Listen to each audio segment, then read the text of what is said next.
Olá, a paz do Senhor, com vocês aqui em mais uma live para a gente se alimentar, irradiar saúde de dentro para fora com alimento espiritual, vindo direto do coração de Deus para os nossos corações.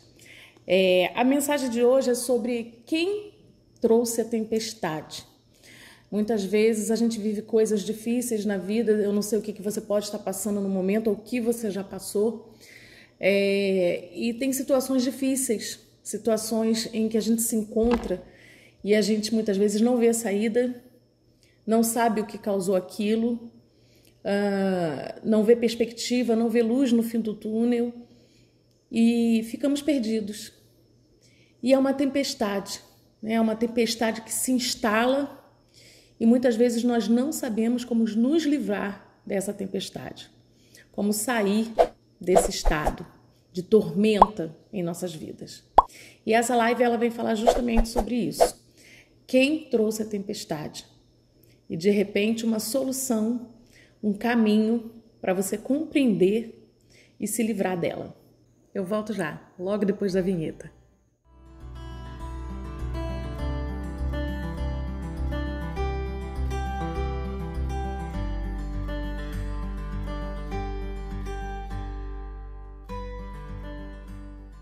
Quem trouxe a tempestade? A palavra de hoje está em Jonas, no capítulo 1. Eu vou ler o capítulo 1 todo, ele não é muito longo, então, para a gente poder entender o contexto aqui da mensagem. Amém? Jonas, capítulo 1.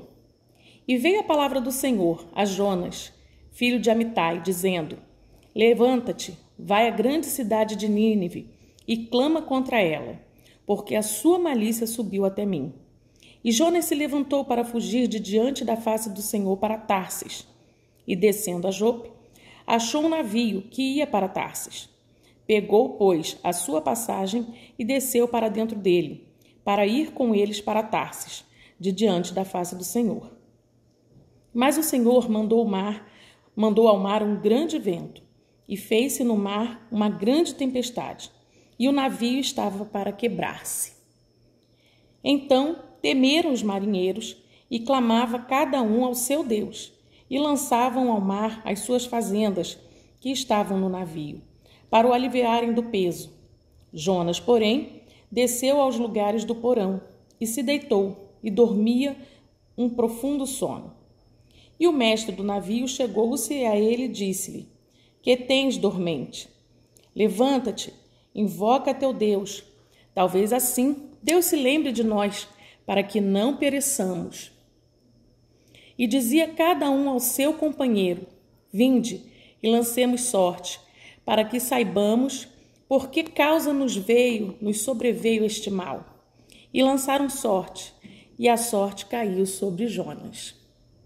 Então lhe disseram: Declara-nos tu agora por que razão nos sobreveio este mal. Que ocupação é a tua?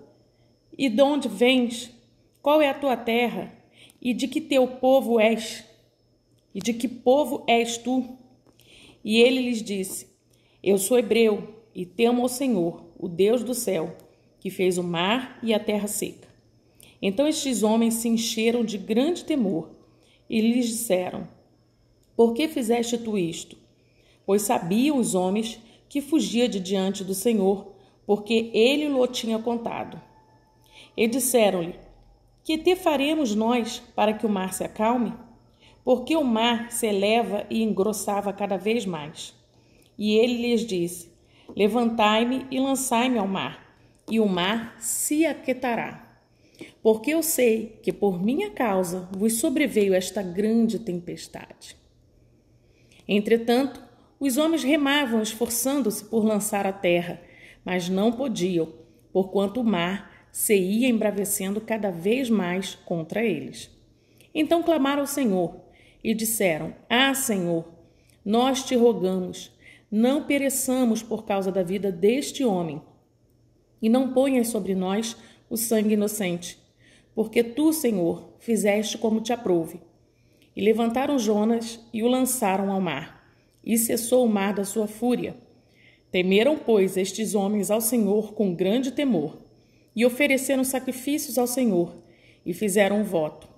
Deparou, pois, o Senhor um grande peixe para que tragasse a Jonas, e este Jonas 3 dias e 3 noites nas entranhas do peixe.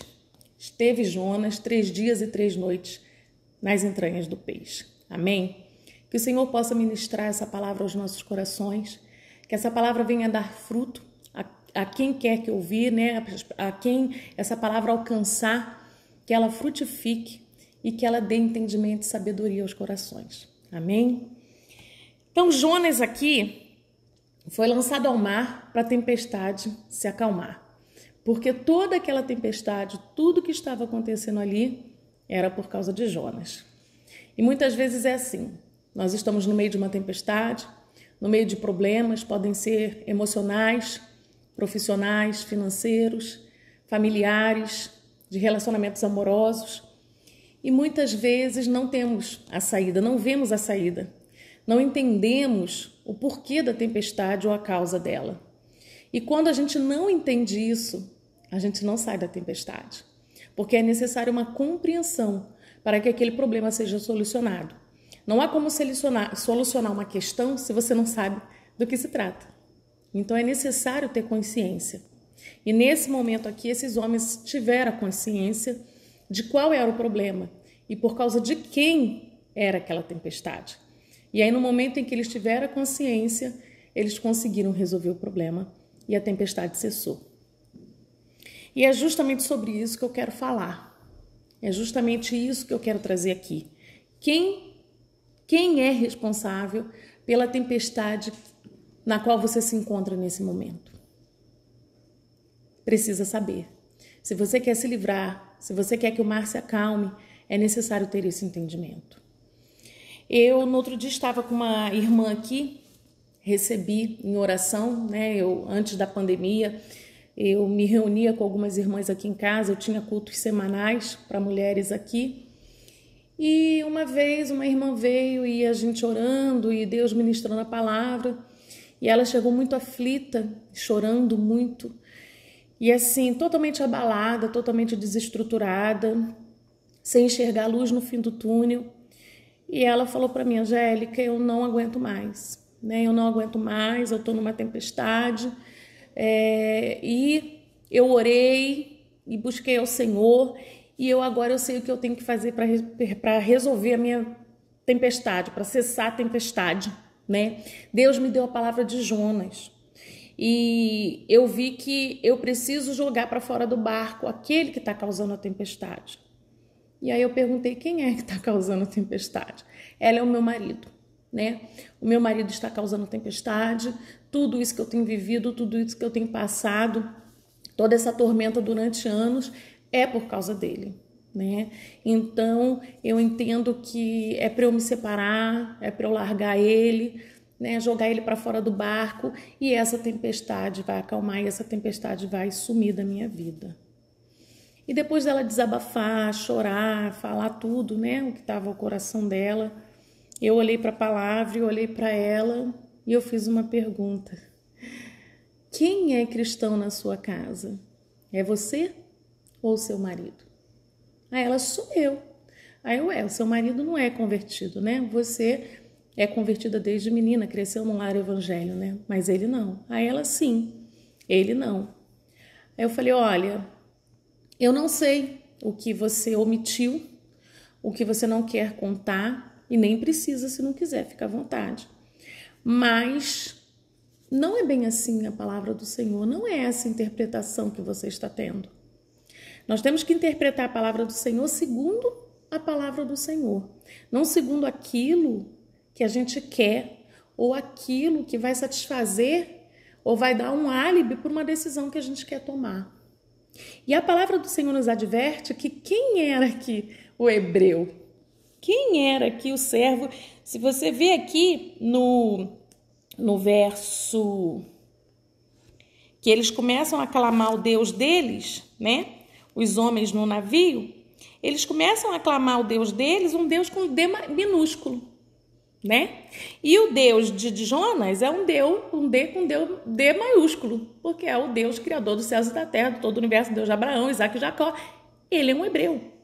Então, ele é o servo do Senhor. E o servo do Senhor é que teve que ser jogado para fora do barco para a tempestade acalmar. Então eu falei para ela, olha, eu não sei o que você omitiu, mas a tempestade da sua casa não é culpa do seu marido, a culpa é sua. Quem serve o Senhor lá, quem está na posição de Jonas na sua casa é você, não é o seu marido. Ele não é cristão, ele não serve ao Senhor. Quem serve é você. E Jonas era um servo de Deus. Né? E nesse instante ela começou a chorar. E aí, depois que ela se acalmou, eu falei, pode falar, o que está acontecendo? Aí ela, não, na verdade, a minha família sempre foi contra eu me casar com ele, até a minha liderança, porque ele não era cristão. Então é o julgo desigual. Mas eu botei pé firme e eu quis me casar com ele. Né? Então tivemos nossos filhos, ela já tem mais de 20 anos de casado, filho já, né, adulto na altura do campeonato, e eu que botei pé firme. Então, e na verdade, eu não me casei. Aí eu, como assim você não se casou? Aí ela, não, eu não me casei, eu vivo com ele, eu nunca me casei no civil nem no religioso. Aí eu falei, meu Deus. Aí ela, eu nunca me casei.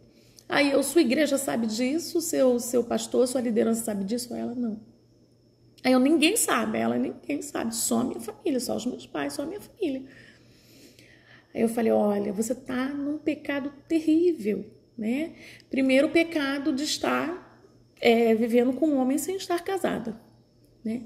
E o segundo pecado de omitir isso da sua liderança, né? Isso é uma mentira, você vive uma mentira, você não declarou a verdade da sua vida ao seu pastor, e muitas vezes ele vai colocar você em situações achando que você está apta para um trabalho, para algo na obra, e você não está, porque você não é casada, né?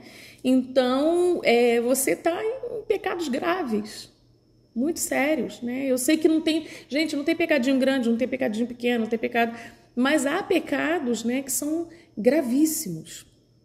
Gravíssimos. Pecado é pecado, mas há pecados gravíssimos, né?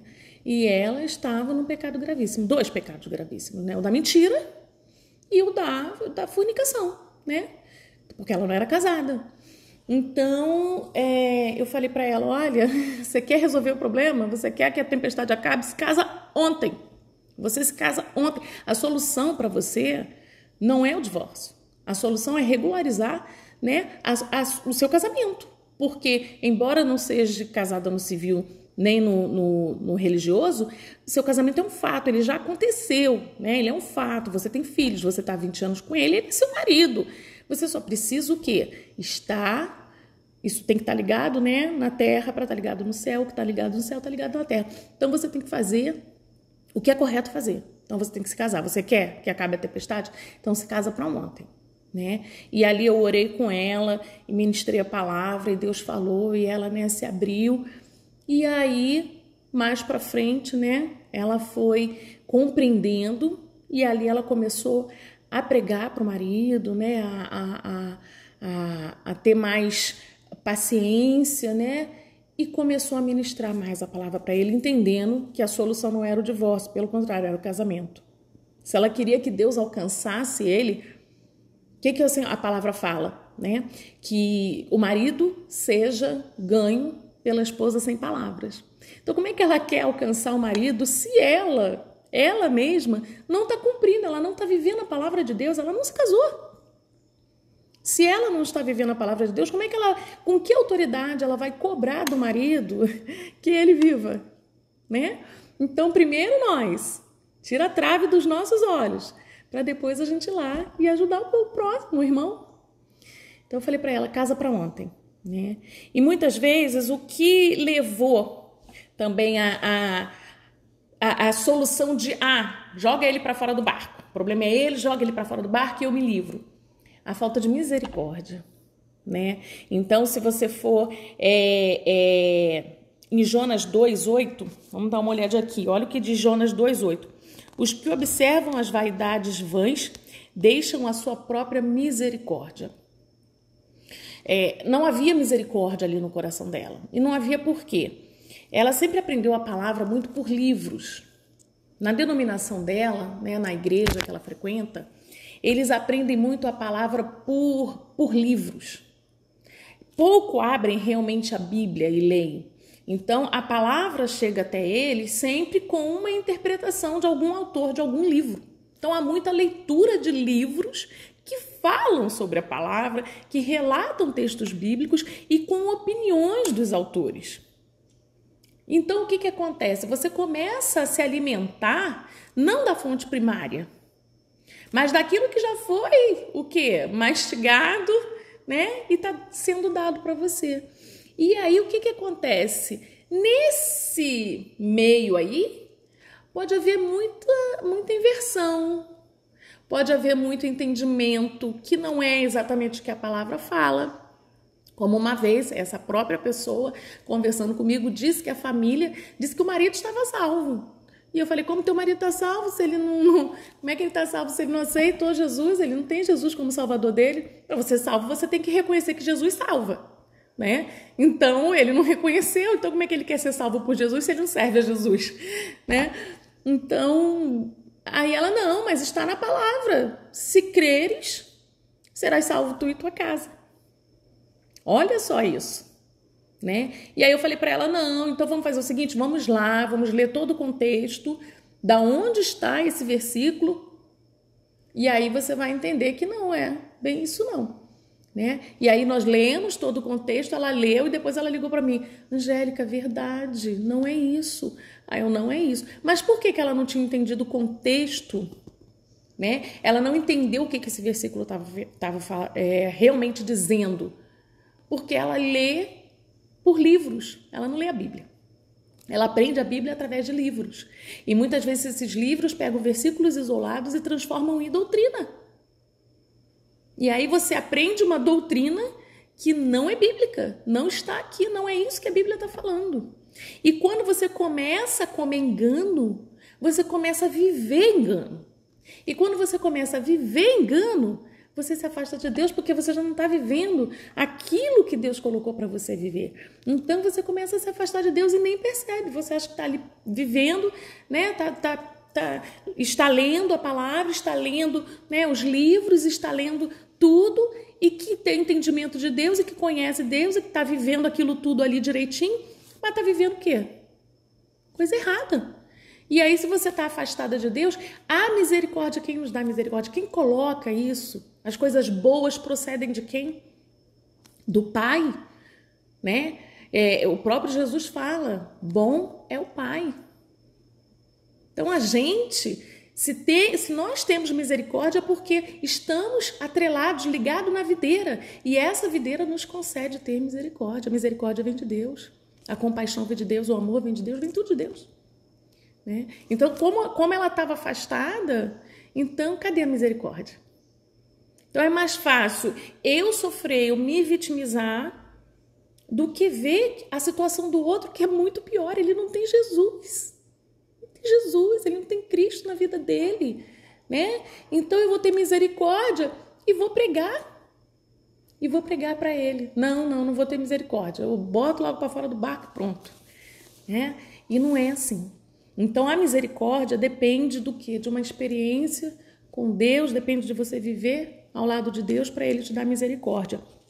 E aí, se nós formos lá em Jonas 3, nós temos o arrependimento dos ninivistas, né? Então, em Jonas 3:1, e veio a palavra do Senhor segunda vez a Jonas, dizendo, levanta-te e vai à grande cidade de Nínive e prega contra ela a pregação que eu te disser.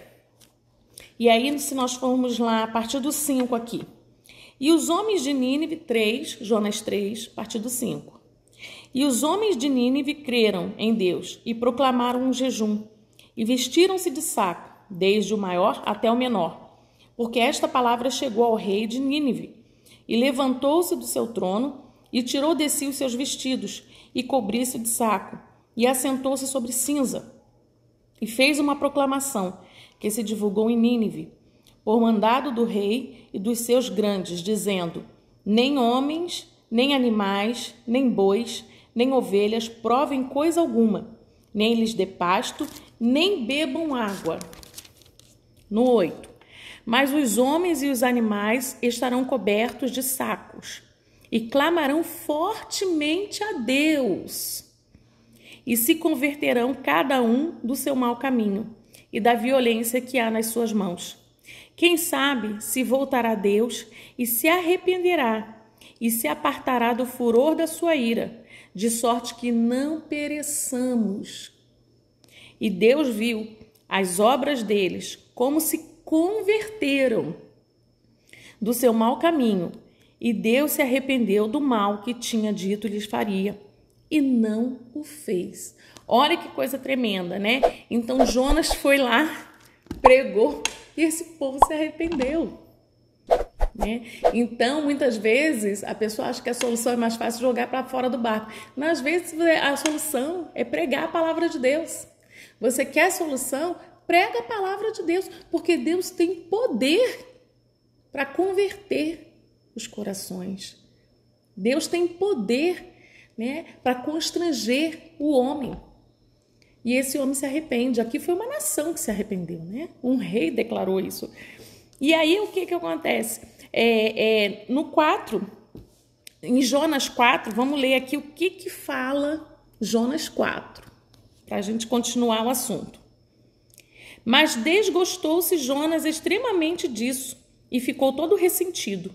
E orou ao Senhor e disse: Ah, Senhor, não foi o que eu disse, estando ainda na minha terra? Por isso me preveni, fugindo para Tarsis, pois sabia que és Deus piedoso e misericordioso, e que te arrependes do mal. Peço-te, pois, ó Senhor, tira-me a minha vida, porque melhor me é morrer do que viver. E disse o Senhor: É razoável esse teu ressentimento?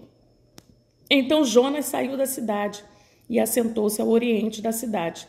E ali fez uma cabana e se assentou-se debaixo dela, à sombra, até ver o que aconteceria à cidade. E fez o Senhor Deus nascer uma boboreira que subiu por cima de Jonas, para que fizesse sombra sobre a sua cabeça, a fim de livrar do seu enfado. E Jonas se alegrou em extremo por causa da boboreira. Mas Deus enviou um bicho no dia seguinte, ao subir da alva, o qual feriu a boboreira e esta se secou. E aconteceu que, aparecendo o sol, Deus mandou um vento calmo oriental, e o sol feriu a cabeça de Jonas, e ele desmaiou, e desejou com toda a sua alma morrer, dizendo: Melhor me é morrer do que viver. Então disse Deus a Jonas: É acaso razoável que assim te enfades por causa da boboreira? E ele disse: É justo que eu me enfade a ponto de desejar a morte. E disse o Senhor: Tiveste compaixão da boboreira, na qual não trabalhaste, nem a fizeste crescer, que numa noite nasceu e numa noite pereceu. E não hei de eu ter compaixão da grande cidade de Nínive, em quem está mais de 120 mil homens, que não sabem discernir entre a sua mão direita e a sua mão esquerda, e também muitos animais. 120 mil homens que não sabem discernir. Então, entendeu por que Deus me revelou naquele momento que o problema, quem tinha que ser lançado fora do barco, o problema que estava ali na vida dela, vinha dela mesma? Porque o marido não tinha como discernir. Ela sim, porque ela conhece a palavra. A verdade veio até ela, né? Então, ela tinha como discernir. Jonas tinha como discernir. Então, ele não estava tendo misericórdia de 120 mil homens que não tinham como discernir aquilo onde se encontrava, a situação onde se encontravam. E aí, aquele que tem o discernimento, aquele que tem a palavra viva, por que o Senhor fala? Em Mateus, é a última ordenança de Jesus, e de proclamar o evangelho a todas as nações. Por quê? Porque vocês sabem discernir. A palavra da verdade chegou até vocês. Vocês têm o conhecimento. Então, leva quem não tem. Leva quem não tem. Não é para você pegar aquele que não tem e jogar para fora do barco. Não, é para você pregar para ele. E aí Deus vem e se arrepende do mal que iria fazer. O se arrepender aqui, né, não é o arrependimento humano, gente, tá? Deus não é filho do homem para que Deus não é homem para que minta, nem filho do homem para que se arrependa, né? O arrependimento aqui não se trata de arrependimento humano, como a gente ia fazer, me arrependi. Deus não se arrepende, porque Deus é perfeito, então tudo que ele decide fazer ou não fazer é perfeito, não cabe arrependimento, né? Então Deus aqui só voltou, né? Deus precisava perdoar aquelas pessoas, precisava salvar aquelas pessoas, mas para isso era necessário que alguém fosse lá e proclamasse a palavra da verdade. E essas pessoas se arrependessem. Porque não há perdão, remissão de pecados, se não há arrependimento, né? Então Deus precisava que alguém fosse lá para que aquelas pessoas se arrependessem e fossem alcançadas. E era isso que o marido dela precisava, né? Precisava que ela tivesse misericórdia, pregasse, não só com os lábios, mas com a vida. O problema é que ela estava pregando só de boca, de vida não. E o marido não via a vida dela, não via que ela estava em pecado. Então vem pregar para mim, né? Mas está dessa forma. Então, no momento em que ela foi lá e reconheceu e começou a ver os papéis, tudo, né? Para casar, enfim, tudo se transformou, né? E aí o que acontece? Aqui no 4, Deus traz a Jonas o quê? Os valores distorcidos dele. Quer dizer, você não tem misericórdia do povo, está preocupado com a árvore, mas não estava preocupado com 120 mil homens, né? E ficou chateado, desagradou-se Jonas quando viu o arrependimento. Tem gente que é assim, né? Tem gente que não quer que a pessoa saia daquela situação, não quer que a coisa boa aconteça, para não ir contra o que ele disse, né? Então eu digo assim, não adianta pregar para esse cara aí não, que ele não vai se converter. Não adianta. Pronto, aí eu começo a torcer para o cara não se converter. Para quê? Para que a minha palavra permaneça, para que eu não, né? Para que eu não fique com a cara no chão de ter falado que aquilo não ia acontecer, aconteça. Infelizmente tem muita gente assim, sabe? Que torce para as coisas para que aquilo que ele acredita e afirmou continue de pé. Aquilo que ele professou com a boca ruim, negativo, continue de pé. Aí ele faz oração contrária. Imagine isso. Para que a sua palavra continue de pé. É coisa terrível. E foi o que aconteceu com Jonas aqui. Ele não gostou, ele ficou chateado, né? Porque ele não queria ir. Ele não queria ir, ele foi obrigado. Então, como esse povo se converteu, o que aconteceu? Tá vendo? Você não quis vir? É aquela frase que ninguém gosta de ouvir, né? Tá vendo? Eu te falei. Ninguém quer ouvir isso, né? Ninguém gosta. Então Jonas não queria ouvir isso. Ele preferia que aquele povo não se convertesse. Ele preferia chegar lá, pregar e o povo não se converter. Só para ele ficar bem diante de Deus. Tá vendo? Que eu fui lá à toa, não era para eu ter ido. E tem gente dentro da igreja assim. Pior que tem gente no meio do povo de Deus desse jeito, com o coração desse jeito, né? Então é muito difícil, muito difícil. Cadê a misericórdia? Cadê importar mais uma alma para o Senhor do que você está certo ou errado? Uma vez eu conversei com uma amiga do André, do meu filho. Ela estava discutindo, estava muito brava, sabe? Com um amiguinho da escola, um colega da escola.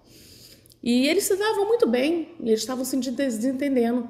E eu virei para ela e falei assim, olha só, deixa eu te falar uma coisa, pessoas são mais importantes do que ideias. Você coloca a sua ideia, o seu ponto de vista. Se ele aceitar, amém. Se ele não aceitar, não entre em conflito. Não entre em conflito, não perca a sua amizade, não perca, né?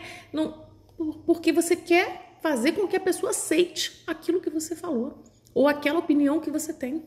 Quer dizer, a sua opinião, a aceitação da sua opinião é mais importante do que a pessoa que você quer que aceite a sua opinião.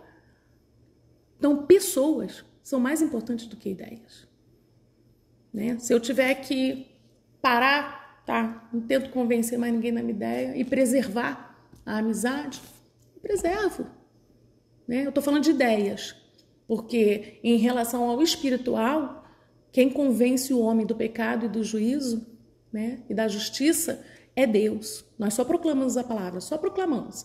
Quem convence é Ele. Amém? E aí o que que acontece? Deus colocou aqui, trouxe a Jonas os valores distorcidos que estavam no coração dele, né? Aquilo que estava guardado lá, valores totalmente distorcidos, mais preocupado com uma vegetação do que com almas, né? E não é assim? Os valores não estão distorcidos? O que ela pensou em fazer logo diante da dificuldade, diante da tormenta, diante do problema? Separar. Hoje não é assim? Ah, se não der certo, separa. Fácil. Simples. Tá bom, fica. Não tá bom, separa. Olha, né, os valores sendo distorcidos. Hoje ninguém mais fala para se lutar pelo casamento, né, se lutar pela família, você, né, suportai-vos em amor. Não, separa. É desse jeito, é fácil assim, né? Não vale a pena socorrer uma pessoa bêbada, caída. Uma vez nós passamos por um homem que estava bêbado, caído. 3 carros passaram, né? E aí ninguém parou. No carro que eu estava, eu achei até que íamos parar. Também não parou. E o homem caído. E eu fiquei aborrecida com aquilo, né? E depois eu chamei a atenção. Como que não para? Como que 3 carros passam indo para uma congregação, 3 carros cheio de cristão dentro e não passa para socorrer o homem? Aí a pessoa falou assim para mim, mas não é, você vai parar, vai levantar ele vai cair de novo, porque ele está embriagado, ele vai cair de novo. Muitas vezes a gente se acostuma tanto com as coisas que a misericórdia vai embora, o amor vai embora. Não importa quantas vezes aquele homem venha cair. O que importa é que todas as vezes que eu passar, eu vou levantá-lo. E numa dessas vezes, quem sabe, ele não vê o amor de Deus. E ele ali percebe o Senhor, sabe? Ali o tempo todo, socorrendo. Agora, realmente, se esse homem vê todas as pessoas passarem e ninguém socorrer, esse homem vai acreditar que há um Deus na face da terra? Se aqueles que são enviados por Deus para mostrarem, proclamarem o amor de Deus na terra não o fazem, da onde aquele homem vai ver o amor de Deus? O amor de Deus, ele é proclamado através das nossas vidas. Deus, ele pode mover o sobrenatural, mandar um anjo aqui descer e socorrer, levantar o homem, vai. Mas para que Deus vai mandar anjo se ele tem a gente? Os anjos não queriam vir pregar a palavra? O que Deus falou? Não, vou dar para eles. E aí, numa situação dessa, Deus vai ter que mandar anjo, porque você não quer parar o carro e ir lá socorrer uma pessoa que está caída. E se ele não tivesse bêbado? Se ele estivesse tendo um infarto ali? Se fosse um infarto? A gente está achando que a bebida é um infarto. Então, não importa quantas vezes o irmão cair, quantas vezes a gente levanta ele. Levanta ele, bota sentadinho e segue. Uma hora, Deus alcança. Ele vai ver o amor de Deus. Amém? Muitas vezes também é dízimos e oferta, né? Tem gente que paga dízimo e oferta. Ah, eu vou pagar dízimo e oferta porque, né? Eu tenho que dar para o Senhor, ser abençoado. Aí a pessoa vai pagar dízimo e oferta para ser abençoado. Não, querido, a gente paga dízimo e oferta para abençoar. Abençoar a obra de Deus e abençoar aqueles que vivem da obra de Deus. Você está vendo os valores todos distorcidos? Então Deus teve que trazer aqui a Jonas, teve que mostrar na face dele que os valores dele estavam todos distorcidos. Todos. E é por isso que ele não tinha misericórdia, não tinha compaixão. Então muitas vezes Deus vai ter que trazer a nós os nossos valores distorcidos, né? Então, a gente tem que compreender isso. Em Mateus 26:41, vamos ler Mateus 26:41. Vigiai e orai, para que não entreis em tentação. O espírito, na verdade, está pronto, mas a carne é fraca. Nós temos que estar orando constantemente, porque nós precisamos que Deus traga a nós as nossas fraquezas. Foi o que aconteceu com Jonas. Foi necessário Deus trazer até ele aqui no capítulo 4 a fraqueza dele, né? Os valores distorcidos, a consequência disso é a falta de misericórdia. Então nós precisamos que Deus nos traga as nossas fraquezas, e a gente só vai conseguir isso se estivermos ligados na videira, se a gente compreender que necessitamos de Deus, se nós estivermos em constante vigília e oração. E isso aconteceu comigo uma vez. Um homem aqui no condomínio ofendeu meu marido, sabe? Ofendeu não, meio que tentou passar a perna, sabe? E de certa forma ofendeu. E é aquela grande história, né? Bate em mim, mas não bate em quem eu amo. Dá na minha cara, mas dá na cara do meu filho, do meu marido. Aí eu viro leoa, né? E aconteceu isso. E eu fiquei muito mal, sabe? Eu vim pra casa, eu falei, não, a hora que eu encontrar esse homem vai ouvir. A hora que eu encontrar esse homem, olha, Júlio, mas ele vai ouvir. Eu dormi maquinando o que eu ia falar pro homem quando eu acordasse. E olha, eu com palavra, eu sou pesada, sabe? Eu sou pesada. O meu irmão, ele costuma dizer que eu consigo fazer um inocente se declarar culpado, né? É difícil debater comigo, que o inocente se declara culpado. Eu convenço ele de que ele é culpado, sendo inocente, né? Então eu tava assim maquinando o que eu ia falar para esse homem. E aí no dia seguinte eu acordei, nem dormi direito, de tão furiosa que eu tava, de tão mal que eu estava. E aí no dia seguinte eu fui sentar para trabalhar, né? Eu sou designer de exteriores também, então abri o computador para começar a trabalhar, fazer os projetos. E aí comecei a chorar. Comecei a chorar por causa de tudo que eu estava sentindo, aquele pensamento, eu querer ir lá e falar tudo aquilo pro homem. E aí a Bíblia estava assim do lado, eu peguei a Bíblia, eu falei, Senhor, fala comigo, Senhor, fala comigo. Eu sei que eu vou pecar, eu sei que está errado, eu sei que a gente não pode deixar, né, a ira tomar conta, mas está sendo mais forte do que eu. Está sendo mais forte do que eu, Pai. Se o Senhor não me socorrer agora, se o Senhor não me pegar, eu vou pecar contra ti, Pai. Eu vou pecar contra ti porque eu vou falar para esse homem as coisas que esse homem que eu acho que ele tem que ouvir.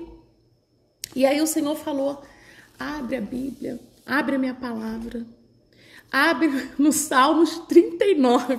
Gente, eu abri no Salmos 39. Assim, do jeito que eu tô falando, eu fui abrir no Salmos 39. Quando eu abri no Salmos 39, ele diz assim, ó, eu disse, guardarei os meus caminhos para não delinquir com a minha língua.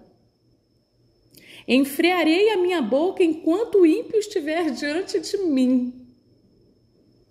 Com o silêncio fiquei mudo. Calavam-me mesmo a ser. Só um minutinho, gente, que eu fico emocionada, sabe? Com o silêncio fiquei como mudo. Calavam-me mesmo acerca do bem, mas a minha dor se agravou. Incendeu-se dentro de mim o meu coração. Enquanto eu meditava, se acendeu um fogo. Então falei com a minha língua e disse, faze-me conhecer, Senhor, o meu fim, e a medida dos meus dias qual é, para que eu sinta o quanto sou frágil. O quanto dependemos de Deus, né? Então as pessoas, elas pensam assim, viver como esse povo fala aí, na presença de Deus, não pode nada, não pode nada, não pode isso, não pode aquilo. Não é fácil isso não. Não é fácil, mas é possível. É possível porque é Deus que nos capacita, é Deus que nos dá força. Então nesse momento eu já estava prestes a pecar, consciente de que eu ia pecar. Consciente, mas muito mais forte do que eu. E aí eu pedi socorro. Eu falei, Senhor, se o Senhor não me socorrer, eu vou pecar. Porque eu sei que eu vou pecar contra ti, porque eu sei que isso o Senhor não quer, o Senhor não aprova, né? Mas é mais forte. E aí me veio uma palavra dessa. É o próprio Deus falando, gente, a Bíblia é a boca de Deus na terra, né? Então quando Deus fala para você, enfriarei a minha língua, enfreia a tua língua quando estiver diante do ímpio, é o próprio Deus falando. Você vai fazer o quê? Você vai contender contra Deus? Não vai contender contra Deus. Então naquele mesmo momento você volta atrás, você pede perdão, não faço mais nada, não falo mais nada. Senhor, me perdoa, obrigada por me socorrer com a tua palavra. E aí você não faz. E aí sabe o que as pessoas pensam? É tudo povo sangue de barata. Você fala, pode dar na cara que eles não fazem nada. Não fazer nada é uma coisa, não ter vontade de fazer é outra. Vontade de fazer a gente tem, de ir lá e, né? Mas aí vem o Senhor e fala, não, filha minha, não. Fala nada não, né?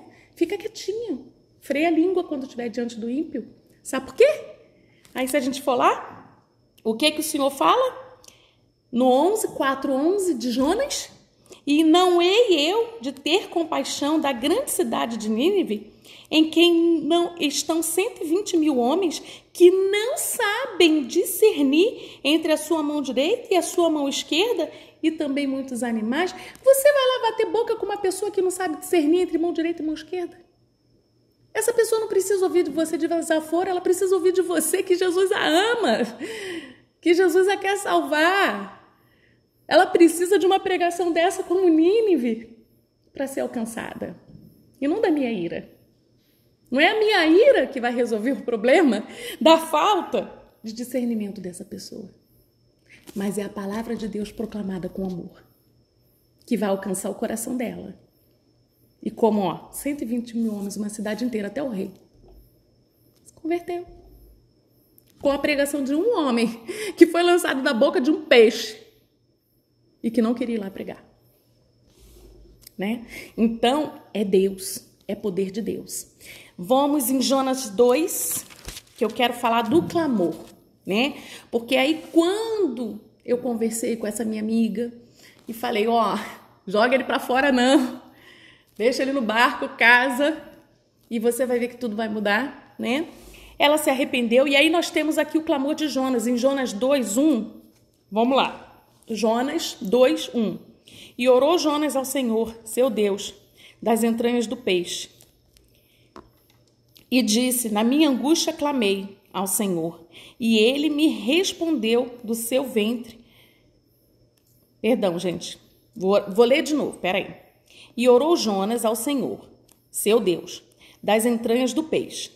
E disse, na minha angústia clamei ao Senhor, e ele me respondeu. Do ventre do inferno gritei, e tu ouviste a minha voz. E aí, se nós formos lá em 10, no versículo 10. Falou, pois, o Senhor ao peixe, e ele vomitou a Jonas na terra. Então, muitas vezes, é necessário a tempestade vir. Você passar uns diazinhos no ventre de um peixe, para você ter misericórdia. Para você entender que os planos de Deus são muito maiores do que você pode entender. Para você entender que os planos de Deus estão além da capacidade de qualquer homem na face da terra, o mais inteligente, o mais sábio. Né? Deus está muito além. E Jonas não entendia isso. Para ele, aquele povo estava tão corrompido, que não adiantava ir lá pregar, não. Mas, por um acaso, alguém esquadrinha o coração de alguém para julgar? Deus é o único que esquadrinha os corações. Deus é que sabe como está o coração do mais vil pecador, traficante, né? Do mais bárbaro, assassino. Deus sabe como está aquele coração e como vai tocar naquele coração. Né? E aí, a gente quer achar que pode esquadrinhar o coração e decidir para quem vale a pena pregar ou não, porque de acordo com o seu pensamento, pregar para aquela pessoa ali é perda de tempo, aquilo ali não tem salvação, né? E aí você vai parar na boca, no ventre do peixe 3 dias, para entender que você não sabe nada, que quem sabe é Deus. E se Deus manda, faz, obedece que é melhor, né? Melhor obedecer do que sacrificar. E foi isso que aconteceu. E Jonas aqui invocou ao Senhor, né? E o Senhor foi e mandou ele pela segunda vez e ele pregou. E foi o que aconteceu com essa minha amiga, né? Então ela foi lá, se arrependeu, decidiu, né, casar, decidiu fazer tudo direitinho. Começou a pregar para o marido, porque aí ela entendeu também que não é porque ela estava salva que ele também estava salvo, né? Naquela palavra que ela tinha entendido errado. E aí ela começou a pregar. E pouco tempo depois nós recebemos o vídeo aqui, meu marido recebeu o vídeo, né? O marido dela também vinha aqui em casa, conversava com o Júlio também, a gente, né? Nós estávamos ali aconselhando esse casal. E aí o marido me manda o vídeo, ele descendo nas águas, junto com ela. Ela batizou de novo. Então ela descendo nas águas junto com ele. os dois se batizando de novo nas águas, né? Direitinho. E glória a Deus, para honra e glória do nome do Senhor, o casal tá aí, né? A vida tá andando, estão juntos, estão no barco juntos, ninguém foi jogado para fora, porque o Senhor entrou com providência. Mas para o Senhor entrar com providência, você tem que compreender, tem entendimento, discernir por que o problema e como resolver. E só o Senhor pode fazer isso, só o Senhor pode nos dar esse discernimento, pode nos falar a respeito disso, nos mostrar, né? E muitas vezes se a gente não vigia, que nem no meu caso, se a gente se ira e não vigia, a gente acaba abrindo brechas para o inimigo entrar, brecha para as coisas acontecerem, entrarem na nossa vida e trazer tempestades, né? Então a gente precisa, a falta de vigilância e conhecimento de Deus, está escrito aqui, eu escrevi até, né? A falta de vigilância e conhecimento de Deus e da sua palavra nos torna ignorantes frente aos nossos atos, né? Então a ignorância, ela vem pela falta de vigilância e conhecimento de Deus. O próprio Deus, ele fala na sua palavra, né? O meu povo perece por falta de conhecimento. Então, que nós possamos estar conhecendo, estar orando, vigiando, buscando a Deus constantemente e entendendo que o que Deus quer é misericórdia, né? Não cabe a nós julgar quem tem que sair do barco, quem não tem, quem merece ouvir a palavra ou quem não merece. Não cabe a nós isso, cabe a Deus. A nós foi dada uma ordem, que está lá em Mateus: ide, proclamai o evangelho a todas as nações, batizando-as em nome do Pai, do Filho e do Espírito Santo. O resto é com o Senhor. É Ele que convence o homem da justiça, do juízo. É Ele que faz a obra nos corações. Nós precisamos tão somente estarmos nas mãos dele, confiando e obedecendo, para que o poder dele venha a se fazer real, né? As pessoas venham ver que há um Deus vivo sobre a face da terra. Para que o poder de Deus seja visto, é necessária a nossa obediência.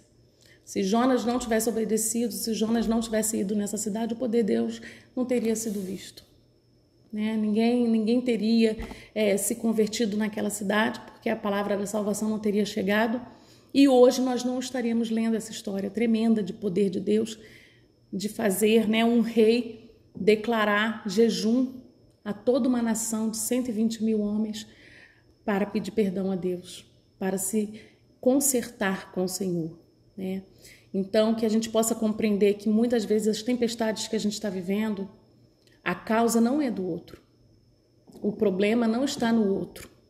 Nós somos a causa. A tempestade é por comportamentos nossos.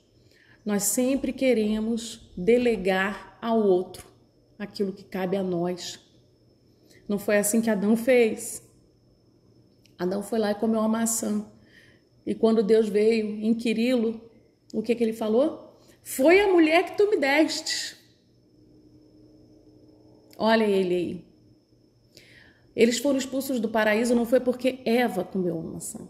Foi porque Adão comeu a maçã, né? Deus colocou Adão como responsável. Adão, tudo estava sobre a responsabilidade dele.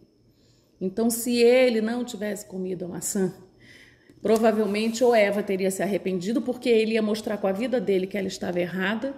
Então, provavelmente ela poderia ter se arrependido e Deus, de alguma forma, né, perdoado e a mantido ali. Ou só ela seria expulsa do paraíso. Adão continuaria, né? Então, para de querer colocar no outro uma responsabilidade que é sua, uma culpa que é sua. Então, quando a tempestade vier e bater a sua porta, ou se ela já bateu, para pensar no seu comportamento. Como é que você está vivendo, como é que você trata as pessoas, como é que você está a sua vida diante do Senhor, né? E aí você muitas vezes vai perceber, na maioria das vezes, a tempestade não é por culpa de outro. Aquilo que acontece nas nossas vidas é por culpa nossa. São as nossas decisões, as nossas escolhas que geram consequências, né? Ela escolheu se casar com um homem que não era cristão. Ela decidiu se casar, mesmo contra a vontade dos pais. Ela decidiu se casar, sabendo que ele não compartilhava da mesma fé. E isso traz problemas. Traz problemas. Se a pessoa não compartilha da mesma fé, isso vai gerar problemas no lar. A questão espiritual, ela é seríssima, ela é importantíssima. O julgo desigual, ele é muito sério. São várias coisas que estão envolvidas quando as pessoas não compartilham da mesma fé.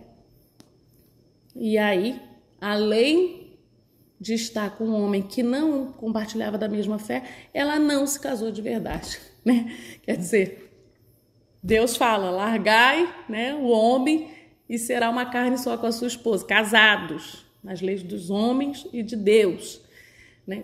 Dos homens e de Deus. E isso não aconteceu. Então a culpa realmente era dela, né? Então para pensar aí, se a tempestade está na sua vida, se está difícil, se você não vê saída, começa a refletir nas suas atitudes, quais foram as decisões que você tomou que levou até isso e quais são as decisões, a postura que você tem que tomar agora para que o Senhor acalme a tempestade. Amém? Gente, muito obrigada para aqueles que ficaram aqui até agora, que essa mensagem, né, vá aos corações. Não deixe de se inscrever no canal, no link aí da bio do Instagram, tem os meus canais do YouTube, vão lá, se inscrevam, compartilhem o vídeo, né, bota o sininho aí, gente, faz o pacote completo, né, dá like, bota o sininho, se inscreve, compartilha, porque ajuda muito, tá? Muito obrigada. Que o Senhor abençoe a cada um de vocês. Fiquem na paz em nome de Jesus. Amém. Até o próximo vídeo.